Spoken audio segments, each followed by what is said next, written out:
রব্বির হামহুমা কামা রব্বাইয়ানি সাগীরা।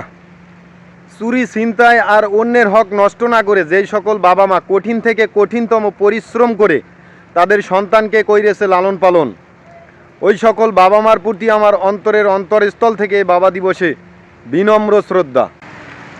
বাবার জীবন থেকে শিক্ষা নেয়া বাস্তব জীবনের কিছু কাহিনী।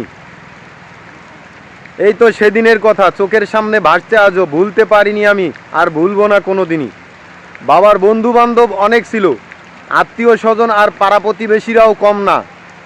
আপন মনে করে খেয়েছিল তারা, সুসময়ে অনেক কাছেই ছিল, দুঃসময়ে যাদেরকে আর খুঁজে পাওয়াই গেল না। এই সরলতার সুযোগ নিয়ে অনেকেই করেছিল বাবার ক্ষতি, তবুও বাবা দোষ দেয়নি কারো, বদলায়নি তার চলার গতি।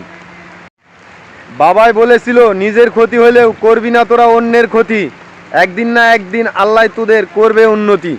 আমাদের কঠিন থেকে কঠিনতম দিনগুলোতে বাবার মুখের এই বাণী আজও আমি অক্ষরে অক্ষরে মানি।